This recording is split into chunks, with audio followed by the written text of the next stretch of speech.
Right now, as you are watching this, somewhere in Indonesia, a teenager is wearing a number 7 jersey to school. In Egypt, a boy is kicking a ball against a wall with Ronaldo's name written in chalk above it. In Brazil, a girl has printed his photo and taped it beside her bed. In Saudi Arabia, fans wait outside a stadium for hours, just to catch a glimpse of a man who once had nothing. Over 900 million people follow Cristiano Ronaldo across social media platforms, a number larger than the entire population of Europe. He is not just a footballer, he is a religion. A movement. A proof of something most people want desperately to believe in. That where you come from does not have to decide where you end up. But here's the part they never show you in the highlight reels. Before the trophies, before the private jets, before the 900 million followers, there was a small island, a broken home, a boy who used rags as a football, and a mother who once considered whether she could even afford to let him be born. This is the real story of Cristiano Ronaldo. On February 5, 1985, in the parish of São Pedro, Funchal, on the Portuguese island of Madeira, a child was born. He was the fourth and youngest child of Maria Dolores dos Santos Aveiro, who worked as a cook and a cleaning woman, and José Dines Aveiro, a municipal gardener who also served part-time as a kitman at a local amateur football club. According to Wikipedia's documented account citing his mother's own words, Maria Dolores revealed that she had wanted to abort this fourth child. They already had 3 children. His father was struggling with alcoholism, a condition rooted in trauma he carried home from serving in the Portuguese colonial war in Angola. Money was a constant grinding problem. Food on the table was not guaranteed. The idea of bringing another life into that struggle felt impossible. She tried to abort him. The attempts failed. And so Cristiano Ronaldo was born into a world that had already, before he took his first breath, tried to send him away. His father named him after Ronald Reagan, the American president he admired. The boy grew up in Santo Antonio, a neighborhood where the houses were small and the streets were narrow and the ocean was never far. The family lived in a modest home where Ronaldo shared a room with his siblings. As documented in multiple biographical sources and confirmed in his own 2015 documentary film, Ronaldo, the family did not always have enough for basic necessities. His mother, with a small salary from cleaning and cooking, held the family together. His father worked, but the alcoholism slowly consumed him. And yet, even in that cramped house on those rough streets, the youngest child was always running. He played barefoot. He played with plastic bottles and bundles of rags when there was no ball. He played before school and after school, and sometimes instead of school. A childhood friend was quoted saying he would cry if he did not win. That is how serious he was. His mother remembered it simply, we did not have much, but he always had a ball at his feet. That was all he needed. His father, despite his struggles, gave Ronaldo his first real introduction to structured football. José Dines brought young Cristiano along to the Andorrana club where he worked as kitman. At age 8, Ronaldo joined the club officially. His speed and instinct were immediately unusual for his age. By 10, he was already being watched. By 12, everything changed. Sporting CP, one of the most prestigious clubs in Portugal, based in Lisbon, sent scouts to Madeira. They found Ronaldo and offered him a place in their elite youth academy. It was one of the most important opportunities of his life, and also one of the most terrifying decisions a 12-year-old boy could face. Lisbon is hundreds of miles from Madeira. For a child who had never left the island, who had never spent a night away from his mother, accepting this offer meant leaving behind everything familiar: his family, his friends, the streets where he had grown up, the smell of the ocean, the sound of his mother's voice at dinner. He later admitted in various interviews, "I cried every night." The homesickness was physical. It sat in his chest like a stone.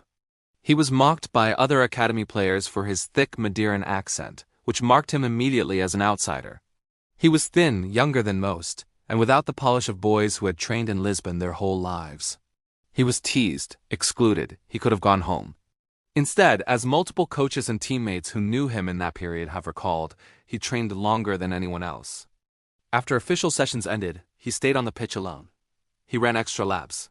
He practiced free kicks until dark. He snuck into the gym at night. One of his coaches at Sporting was quoted saying, "He was obsessed with being the best. He was not born obsessed. He became obsessed because he understood with a clarity rare in children that talent alone was not enough." that the gap between him and boys from wealthier backgrounds, boys with better equipment, better nutrition, better coaching from earlier ages, could only be closed by work. By relentless, unglamorous, painful work. Then, just when his football was beginning to take real shape, his body betrayed him. At 15, Ronaldo was diagnosed with tachycardia, a racing heart condition that, left untreated, would end his career before it had properly begun. He underwent heart surgery where, as Wikipedia documents, a laser was used to cauterize multiple cardiac pathways into a single one, altering his resting heart rate. He was discharged from the hospital within hours of the procedure. Within days, he was back training. That fact alone tells you everything about who this person is. In August 2002, at 17 years old, Ronaldo made his professional debut for Sporting CP's first team. He was not just another young winger in Portugal's top division. He was something different, fast in a way that was difficult to describe, with footwork that seemed to defy physics and an ambition that filled the room even when he was standing still. In the summer of 2003, Sporting CP hosted a preseason friendly match against Manchester United, one of the biggest clubs on earth, managed at the time by Sir Alex Ferguson, widely considered one of the greatest football managers in history. Ferguson's players were so impressed by the 18-year-old Portuguese winger that, according to the Manchester United official club profile, they spent the plane ride home after the match collectively pleading with Ferguson to sign him. They told their own manager that if United did not sign this boy, one of their rivals would, and they would regret it forever. On August 12, 2003, less than a week after that friendly, Manchester United signed Cristiano Ronaldo for £12 million, a British record for a teenager at that time. He became the first Portuguese player to ever sign for the club. Ferguson offered him the number 7 shirt, the shirt worn by George Best, Eric Cantona, and David Beckham. Ronaldo later said that wearing that number became its own source of motivation. The weight of it, the history it carried, pushed him forward. Ronaldo himself said of Ferguson, "He has been my father in sport, one of the most important and influential factors in my career." On his debut at Old Trafford, a 4-0 win against Bolton Wanderers on August 16, 2003, he came on as a substitute and so dazzled the crowd that George Best, arguably the greatest player in Manchester United's history up to that point, described it as undoubtedly the most exciting debut he had ever seen. He was 18 years old. The first few years at Manchester United were not easy. Ronaldo was flashy, brilliant, and young. And young means inconsistent. He could beat 5 players and then fall over his own feet. He loved tricks, loved showboating, loved the crowd's reaction. Ferguson and his coaches worked with him to channel that flair into effectiveness, to translate spectacle into goals, into wins, into results that mattered. Slowly, painfully, through trial and error and thousands of hours of training, the transformation happened. In the 2007-08 season, Cristiano Ronaldo produced what ESPN later described as one of the most extraordinary individual seasons in Premier League history. He scored 42 goals in all competitions. He scored 31 goals in the Premier League alone, a number only Mohamed Salah has ever exceeded in the 38-game format of the modern league. He won 3 consecutive Premier League titles with Manchester United. He won the UEFA Champions League. He was named the best player in the world for the first time, winning his first Ballon d'Or at just 23 years of age. According to Wikipedia's detailed career records, he also holds the record for the highest recorded jump in football history, 2.93 meters, which he achieved during a Champions League match against his former club, Manchester United, while playing for Real Madrid in 2013. By 2009, Real Madrid came calling. The Spanish Giants paid £80 million for him, making him the most expensive footballer in the history of the sport at that time. His contract was worth €11 million per year. It contained a €1 billion buyout clause. The boy who used to play with rags on the streets of Madeira had just become the most expensive human being in the history of sport. At Real Madrid, Ronaldo did not rest on what he had already built. He rebuilt himself entirely. He arrived as a winger, electric, direct, dangerous. He left 9 years later as one of the most complete center forwards the game had ever seen. His 9 seasons at Madrid produced 450 goals in 438 appearances, making him the all-time top scorer in Real Madrid's history, a club that had been home to some of the greatest players ever to play the game. He won 4 Champions League titles, 2 La Liga titles, and 4 more Ballon d'Or awards during his time in Madrid. He was the focal point of a club that reasserted its dominance over European football in a way that had not been seen in decades. The physical transformation during this period deserves its own discussion. By his late 20s and into his 30s, Ronaldo's body had become genuinely extraordinary. Reports and sports science analyses documented that he maintained the muscle mass and body fat percentage of a professional athlete 10 years younger. He reportedly sleeps in a series of 90-minute cycles rather than one long block of sleep, a recovery technique advised by nutritionists and endorsed by sports scientists. He has been a non-smoker and non-drinker his entire career, reportedly never having touched alcohol, a perhaps deliberate rejection of the addiction that consumed his father. He trains with a focus and duration that his teammates across every club have consistently described as beyond anything they had witnessed in any other player. Former teammates, coaches, and opponents across his career have used the same word, over and over again, to describe him: obsessed. Ronaldo himself once said in an interview, "Most of the time, I inspired myself. I am self-motivated." And in another interview, "I do not mind people hating me because it pushes me." In 2018, Ronaldo made another record-breaking move, joining Juventus in Italy for €100 million. He was 33 years old. The football world was watching. Many wondered if he was past his peak, whether this was a comfortable late chapter rather than a continuing rise. He responded by scoring 101 goals in 134 appearances for Juventus. As ESPN's statistical analysis noted, only the great Omar Savori had reached the 100-goal mark for Juventus in fewer games. He won all the major honors in Italian football during his 3 seasons there. He returned to Manchester United in 2021 at the age of 36. That return was not without difficulty. The club had changed, expectations were complicated, and it ended in the manner that many difficult relationships end, with both parties agreeing to separate by mutual consent in November 2022.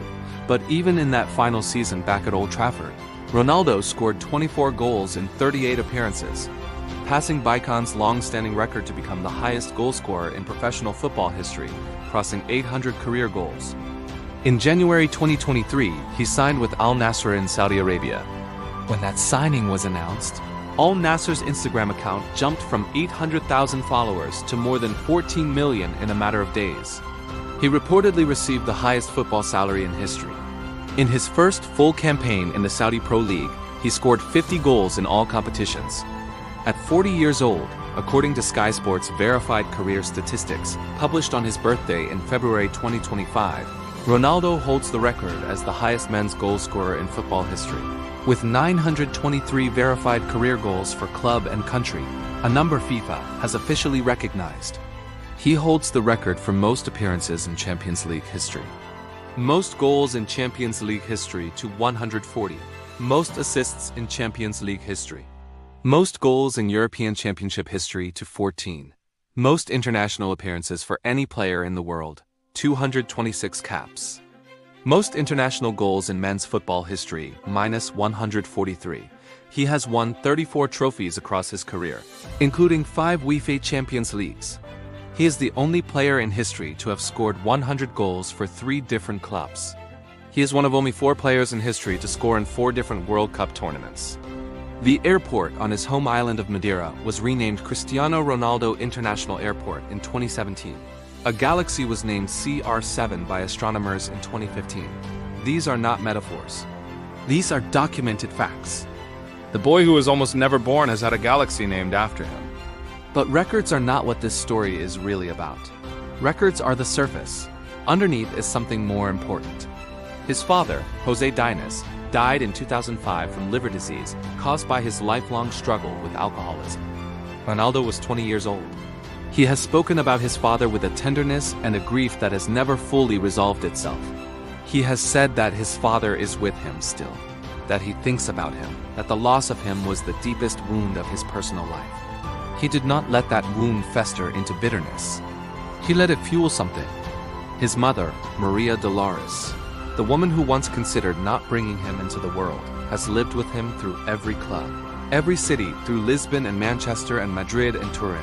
After her cancer diagnosis, he rushed home to be by her side. She survived. He has never publicly spoken about her in anything other than terms of complete devotion. He sold his 2013 Ballon d'Or trophy and raised more than $800,000 for the Make-A-Wish Foundation, which helps children with critical illnesses. He sold his 2011 European Golden Boot Award for $1.6 million to fund school construction in Gaza.